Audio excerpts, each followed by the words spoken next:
नमस्ते दोस्तों, मैं हूँ आपका दोस्त नमिश।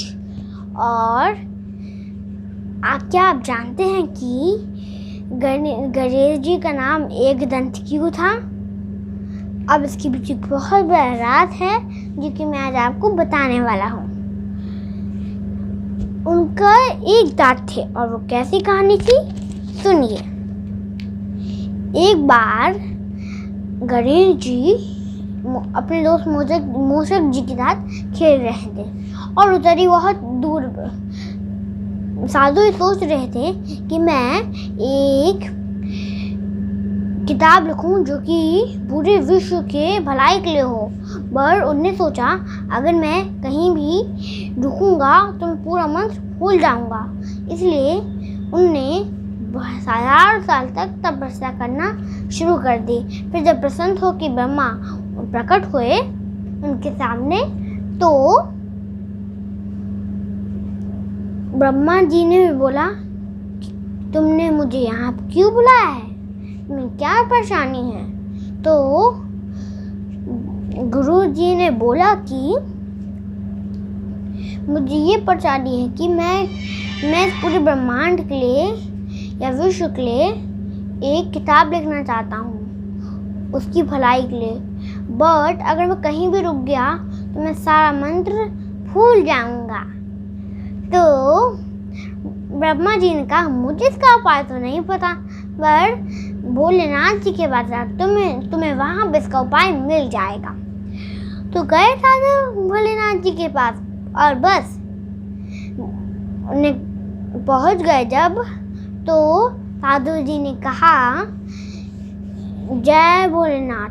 भोलेनाथ जी, आप मुझे मेरी समस्या का हल निकाल सकते हैं। मेरी समस्या क्या है बताऊं?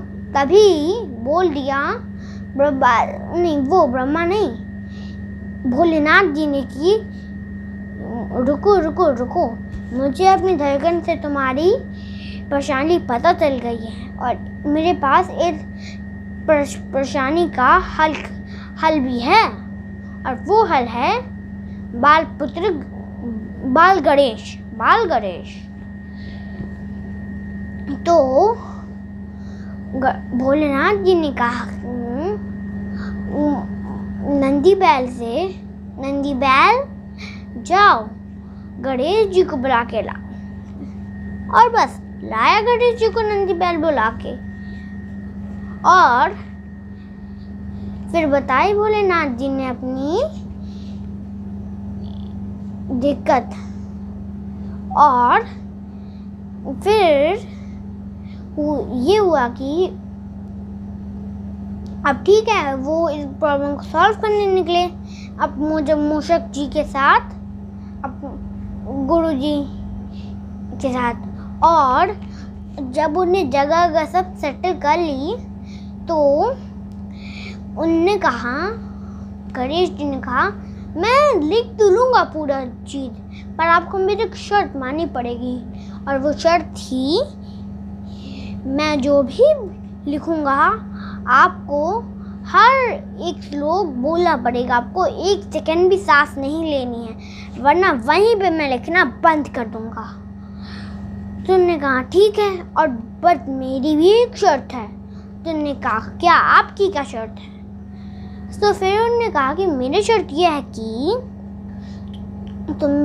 मैं जो भी बोलूँगा तुम इसका मतलब समझ के लिखना है। और यार सोचने लगे, जब मैं थक जाऊँगा तो मैं एक ऐसा मुश्किल सवाल पूछूंगा कि वो सोचते 1 घंटा लग जाएगा उसको, और मैं सो लूँगा आराम से। तो गणेश जी ने कहा, आप क्या सोच रहे हैं, चलिए शुरू कीजिए। लिखते गए, वो कलम खत्म होते गए, 1 2 3 बहुत खत्म हो गए।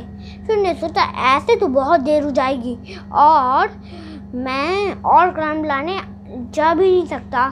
तो हुई एक खतरनाक बात, उन्होंने थोड़ा अपना एक दांत शुरू कर दिया लिखना, और दोबारा इंक में सारी किताबें लिख चुकी।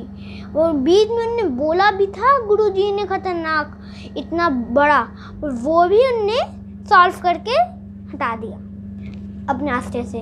और जब पूरी बुक ख़त्म हो गई, सारी बुकें ख़त्म हो गई, पूरा श्लोक ही ख़त्म हो गया, फिर उसने मोटी सी बुक बना के दे दी उनको, गुरुजी को। और गुरुजी का नाम बताऊँ क्या था? वेद व्यास। और उन्होंने गणेश जी से क्या लिखाई थी बताऊँ? महाभारत। इसलिए उनका नाम एकदंत रखा गया था। और इसका एक श्लोक भी है जो कि बहुत प्यारा सा दिखता है, वो मैं आपको सुना दूँ। इसी के नाम पे एक आरती भी है उनकी। वो श्लोक है, एक दंत दयावंत चार भुजा था भारी, माथे सिंदूर सोए मूछ की सवारी। छोटा दादा। और अगर आपको मेरे वीडियो अच्छे लगते हैं और पसंद आए तो आप इसको लाइक, शेयर एंड सब्सक्राइब कीजिएगा और बेल आइकन दबाना ना भूलें, जिससे कि मेरे सारे अपडेट्स आपको सबसे पहले